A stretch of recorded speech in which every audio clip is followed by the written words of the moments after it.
বুঝা নতুন একটা পেজ খুললাম ফলোয়ারও বাড়ে না ভিডিও ভাইরাল হয় না পুরো জায়গাতে আগুন টাগুন লাগলে দুর্ঘটনা ঘটলে তো একটা ভিডিও ভাইরাল হয়ে যেত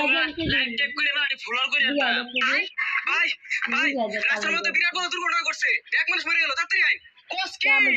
এটাই সুযোগ এই থেকে গেছে গা পেজের মধ্যে মানে ফলোয়ার হইব ভিডিও ভাইরাল হইব লাইভে ঢুকে গিয়ে তাড়াতাড়ি দর্শক দেখুন ভয়ঙ্কর দুর্ঘটনা শেয়ার করবেন কমেন্ট করবেন তাইলে এরা ভালো হয়ে যাবে যত বেশি ফলো দিবেন শেয়ার করবেন লাইভকে সবাই দেখুন সবাই যুক্ত হন দেখুন কেনতে কত বড় দুর্ঘটনা ঘটছে ভাই দুর্ঘটনা কিভাবে ঘটলো আরে ভাই হসপিটাল পরে